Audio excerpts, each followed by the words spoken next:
Desde La Plata, Buenos Aires, Argentina, transmite Estación Sur 91.7. Estación Sur.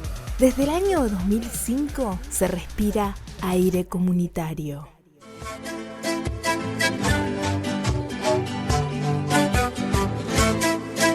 Convocatoria Segunda Independencia, por la unidad política, por la liberación nacional y social, por la segunda y definitiva independencia de nuestra América.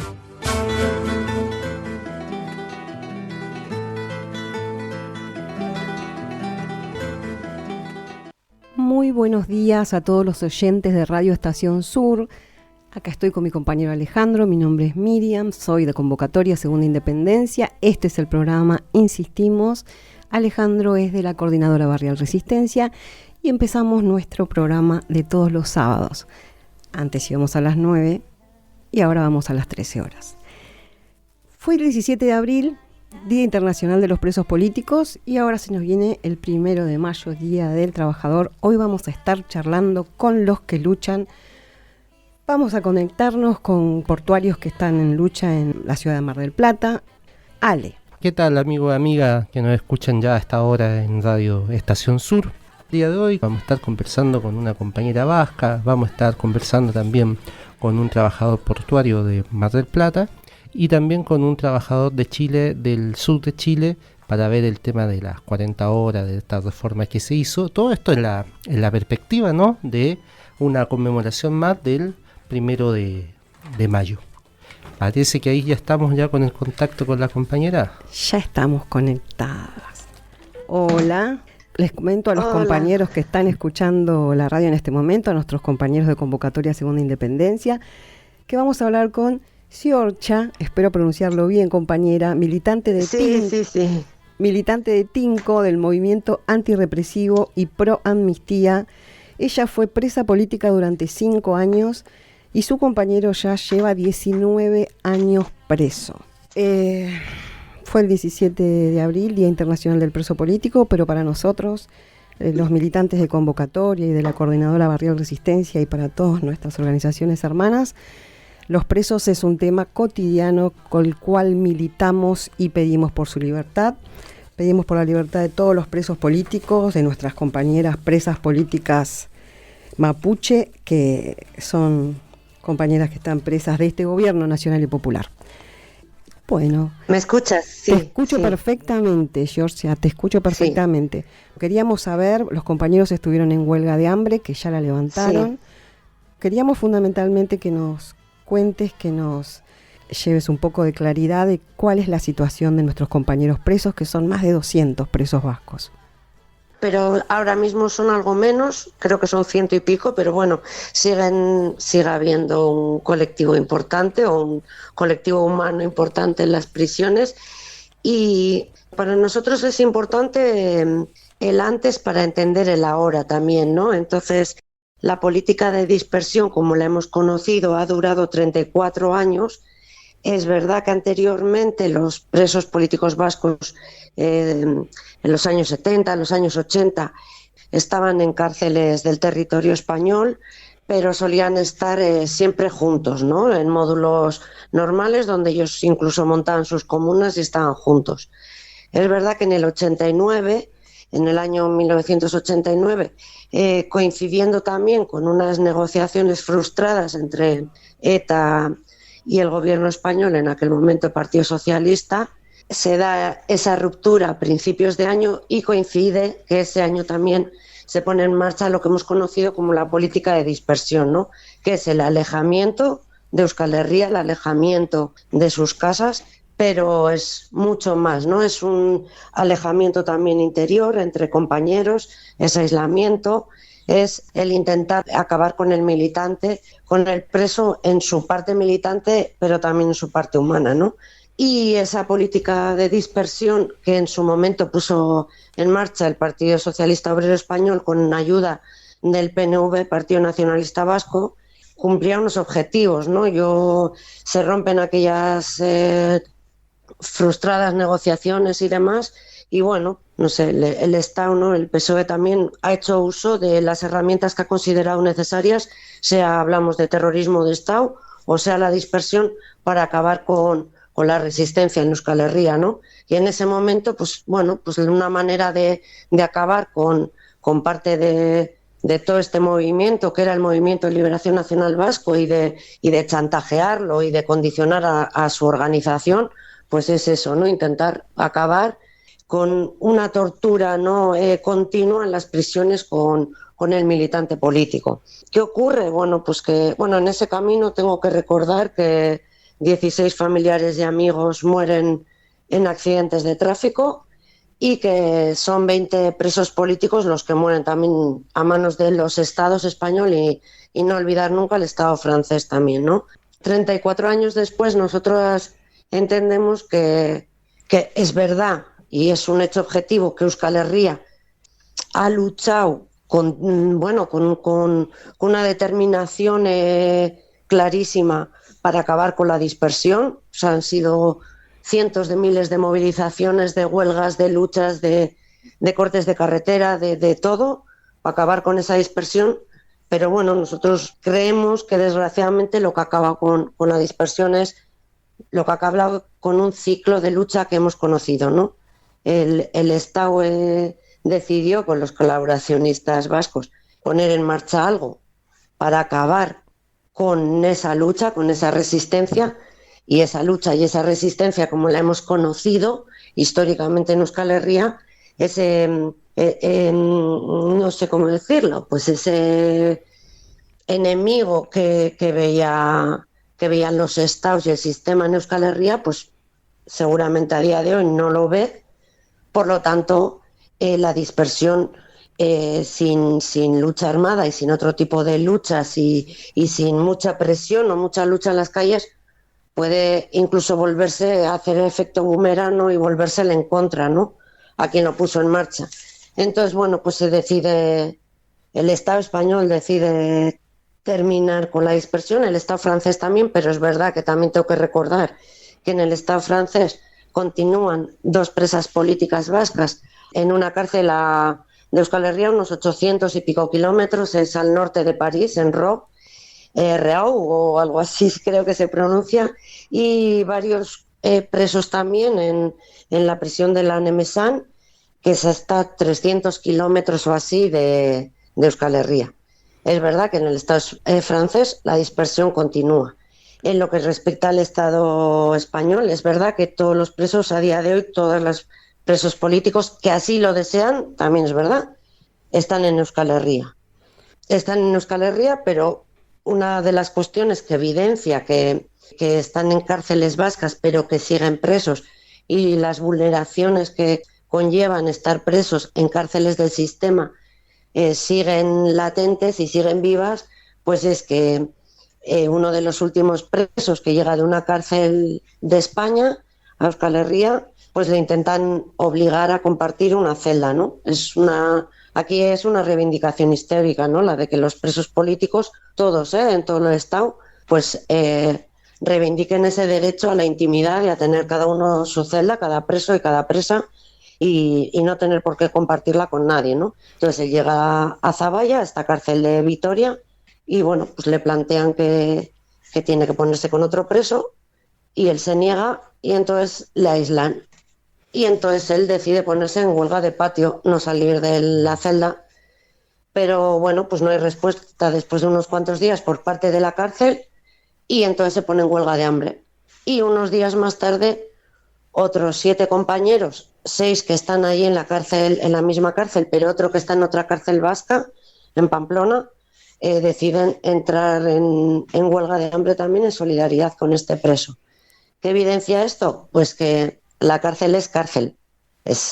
A los familiares es verdad que nos ha supuesto un cambio drástico en nuestras vidas, en nuestra cotidianidad, en todo, en nuestra economía. Es increíble el cambio. Yo todavía, mi compañero llegó en marzo a Euskal Herria y bueno, todavía lo estoy asimilando. Entonces, sigo teniendo ahí la bolsa de viaje, pero es verdad que nos ha cambiado. Pero que es verdad también, y Tinko así lo dice, que las cárceles son cárceles del sistema, e inventadas las que hemos heredado nosotras en el siglo XVIII y que se han utilizado históricamente para amontonar gente pobre y disidencia política, ¿no? Y así sigue siendo en Andalucía y en Euskal Herria también. Las celes son de quien son y están para lo que están. Por eso nosotros seguimos diciendo que la salida a los presos políticos vascos es la amnistía. El acercamiento no supone un alivio en el día a día, pero es cierto que hay compañeros que tienen condenas a cumplir íntegramente hasta el 2052 o 53. La opción de estar en una prisión hasta que cumplas los 80 y tantos, pues para nosotros no es. Entonces hay la importancia de, más que nunca, no vemos otras vías dignas y justas para un preso político que no sea la amnistía. Y aquí en Euskal Herria, desde luego, la amnistía entendida como un concepto amplio, político, donde no solo se nos devuelva a nuestros presos, a nuestros huidos y a nuestros deportados, sino que además se afronte de una vez por todas la raíz del problema, ¿no? Y lo que llevó a esas personas a la lucha. Mientras todo eso no se solucione, y perdona, ya termino. Sí, sí. Y bueno, pues eso, no se dé un proceso de verdad político que sea la amnistía, pues bueno, seguiremos hablando de cárceles. Somos conscientes que lo que el PSOE ha decidido durante esta legislatura, otro partido político lo puede cambiar. Quiero decir que nadie nos ha dado un papel por firmado de que esto se ha acabado. Pero bueno, de momento es verdad que para las familias y para los amigos es un alivio. Compañera querida, vos estuviste presa 5 años en las cárceles del Estado terrorista español. ¿Vos podrías, recién decías, por los motivos que hemos llegado a la prisión, que el Estado español los detuvo, ¿podrías aclararle a nuestra audiencia cuáles son los motivos que a ustedes los lleva a la prisión, que el Estado terrorista español los encierra?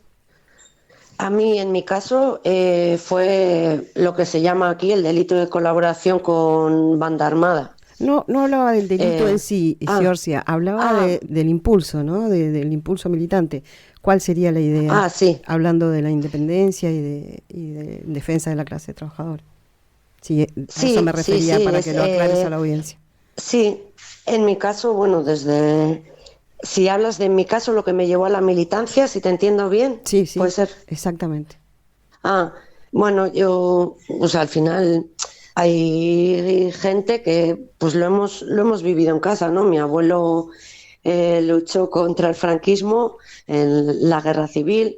Mis padres tuvieron que huir y estuvieron viviendo en el Estado francés durante Franco y bueno, pues al final es algo que es verdad que lo vives en casa, que conoces el exilio, que conoces, pues conocí de cerca lo que era el terrorismo de Estado, los atentados de los GAL, conoces de cerca la cárcel porque un tío acabó en la cárcel.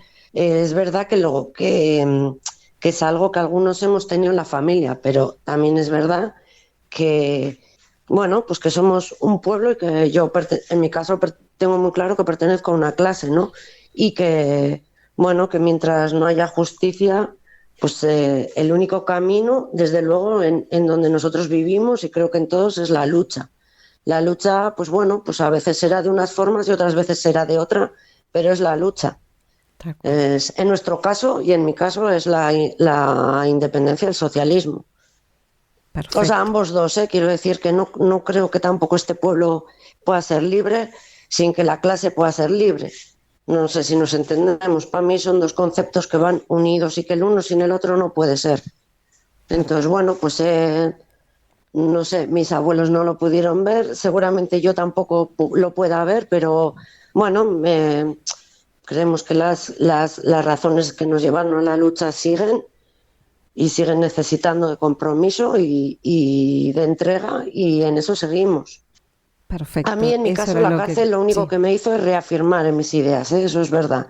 Al lado de otros compañeros mi condena no fue muy larga, pero es verdad que cada día que pasé en prisión fue un ejercicio de reafirmarme, incluso de darme cuenta de que el enemigo era mucho más cruel y mucho más duro de lo que me imaginaba.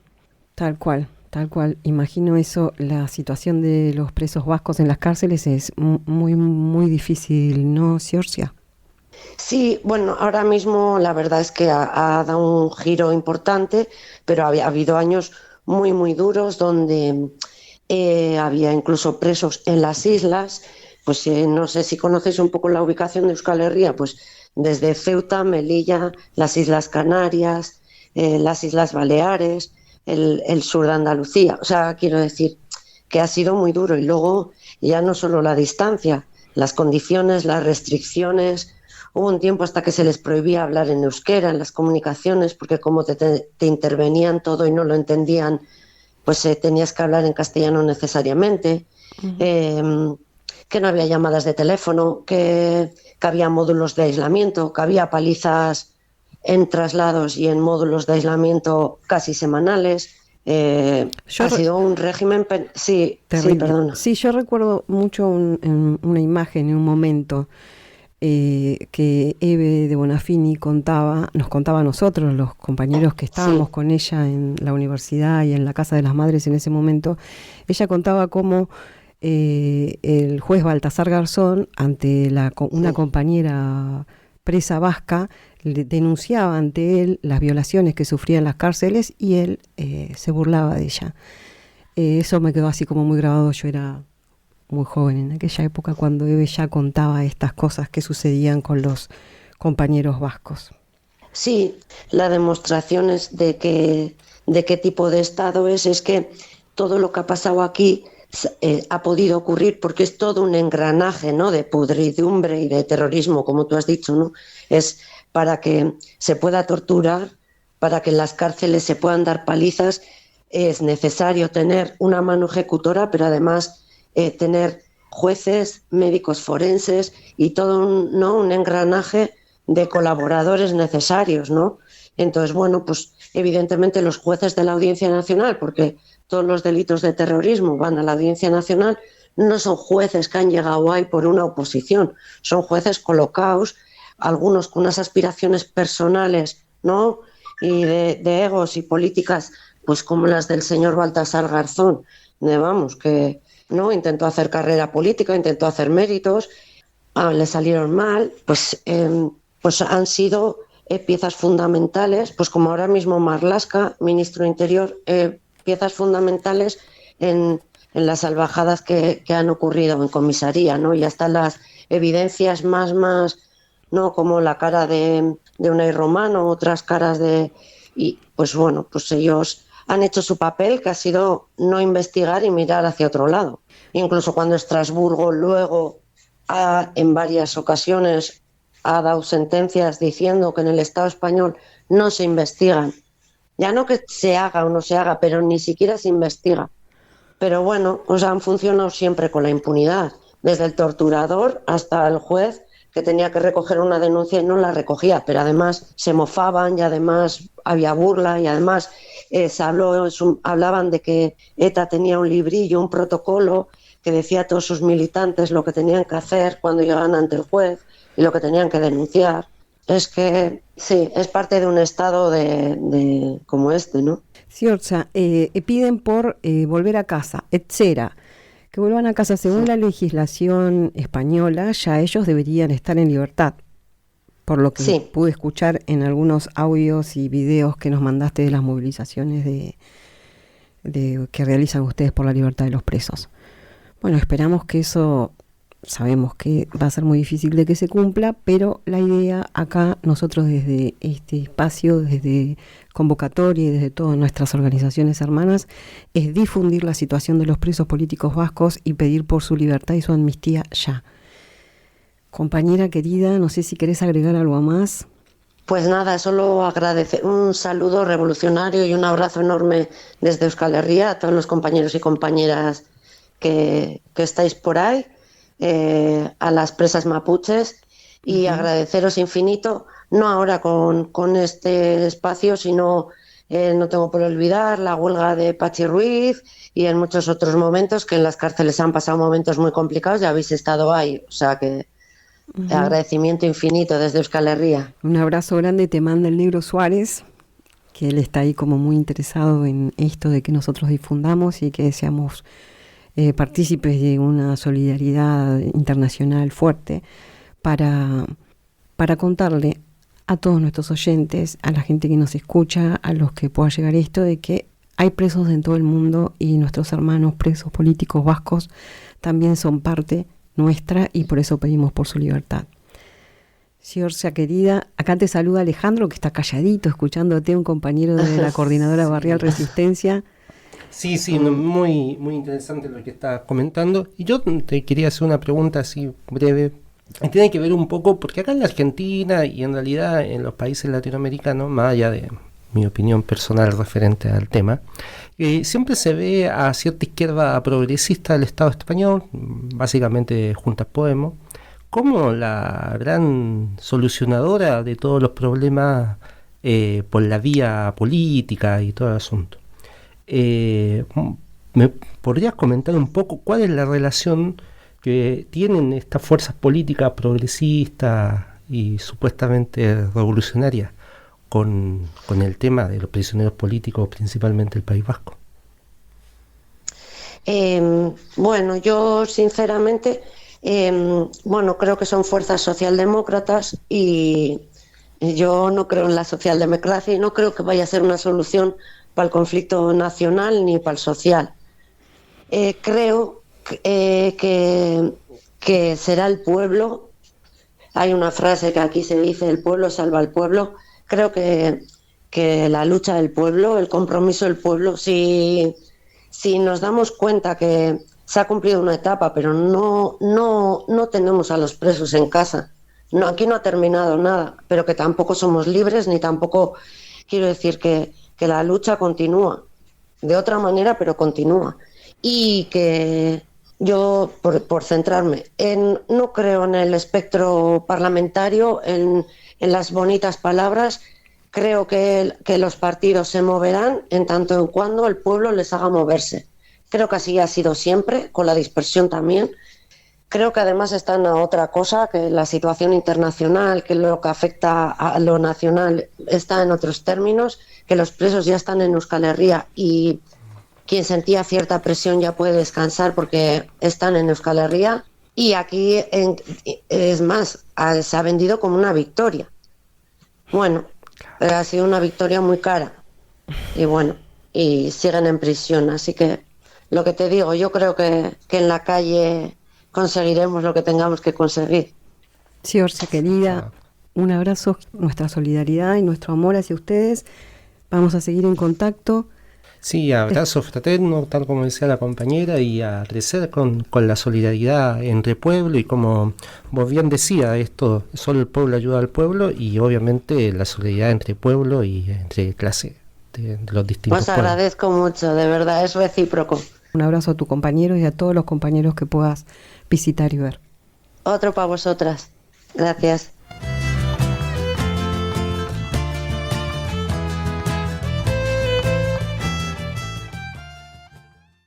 Presos no pueden ser moneda de canje en esta idea del pueblo vasco de alcanzar su independencia y construir el socialismo. Los presos tienen que estar incorporados a la lucha política, por eso se está pidiendo una amnistía, y bueno, eso es una bandera irrenunciable e inclaudicable del pueblo vasco. La represión del Estado español no tiene que ver con otra cosa que no sea con la actitud del pueblo vasco de pelear por su liberación. Últimamente lo que están haciendo es fundamentalmente reprimir por el pensamiento. La acción que han llevado adelante contra la organización internacionalista Azcapena, que ha dado muestra de solidaridad en todo el mundo, encarcelando a su mesa nacional y encarcelándola fundamentalmente por las opiniones que los dirigentes de la mesa nacional han vertido o por los documentos que han firmado, nos expresan claramente que el Estado español no tiene ninguna, pero absolutamente ninguna idea de llevar adelante este proceso por la vía pacífica. Y entonces lo que va a lograr el Estado español en esta situación es acrecentar la resistencia del pueblo vasco, porque es un pueblo que viene luchando por su libertad desde hace 500 años.